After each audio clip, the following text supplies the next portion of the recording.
Distance has likely been the greatest historical disconnect between Australia and Canada. But advances in communication and digitization have shrunk virtual distances to almost nothing and vastly reduced the time zone barrier. Yet the same is true for every offshore interaction. And when it comes to Australia, getting you or your stuff there from Canada is a big endeavor, even if starting from the West. So, in today's economy, is there a strong case for a Canada-Australia connection? Well, in the yes column, cultural similarities rank high. Our colonial roots and sustained ties through the British Commonwealth have forged a lasting relationship over the years. Security ties remain strong. We are both members of CPTPP.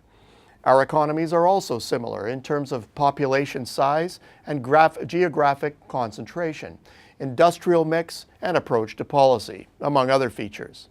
The extent of our trade dependence puts both countries in the special class known as small open economies.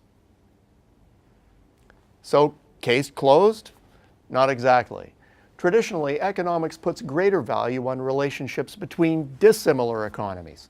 After all, in a trading relationship, each economy typically wants to get something from the other that it doesn't already have. And even if both economies produce a good or service, one will have a comparative advantage in something, while the other in something else. The less alike the economies are, the easier it is to identify the differences. Thankfully, Canada and Australia aren't carbon copies of each other. First, Canada shares the world's longest undefended border with the top economy on the planet, while Australia is an island far from the nearest large market. Second, Canada is closer to OECD markets, while Australia's nearest ports of call are in the emerging world. Third, the industrial mix is similar, but Canada's oil and gas sector dwarfs Australia's. In manufacturing, Canada has a vibrant auto sector. Down under, that industry folded its tents years ago. And then there's climate, where seasonal times are reversed, and even the coldest winter temperatures hardly ever go into the single digits in Australia. Still, the similarities likely outweigh the differences. So, where do the greater mutual opportunities of the future lie? Smaller countries generally have a rougher ride in today's global economy. Scale is a critical competitiveness factor in an increasingly global world, and in general, the larger economies do it better. For the most part, they have the enduring electronics giants, the Walmarts, Amazons, or Alibabas, the aerospace giants, and so on. And there's a fear that this increased large market concentration will only continue. Well, with populations of 37 million and 25 million respectively, Canada and Australia hardly have the domestic market scale that easily incubates giants. Even so, we are both giants in the resources world. Our economies have world-scale mining companies.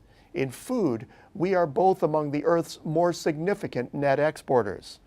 While our respective firms certainly compete with each other, free trade agreements between similarly structured economies, notably Canada and Chile, have proven that same industry interaction actually pays off. At the limit, it has the potential of creating super-scaled arrangements. Well, does it stop there? Not necessarily. Separately, our economies might lack, but a combined 60 million population base is a different league, the size of the UK, France, or Italy. Greater collaboration could, in theory, leverage higher scale to compete more effectively with the larger markets. There's more still. Each of our countries has cultivated regional relationships that the other could benefit from. Indeed, that already seems to be the case. Canada's largest Asian investments are in Australia. At the same time, Australia has a significant presence in Canada, one it could use and grow to leverage Canada's advantages in the North American space. As Canada's international trade tilts significantly to Asia, the relationship with Australia will grow in importance. The bottom line? Strong global growth and the need for economic diversification point to large potential gains from a strong Australia-Canada relationship. There's a lot already in place, but there's lots more that can be built. That's why EDC opened an office in Sydney a year ago and why we remain strongly committed to the market. Until next week, I'm Peter Hall.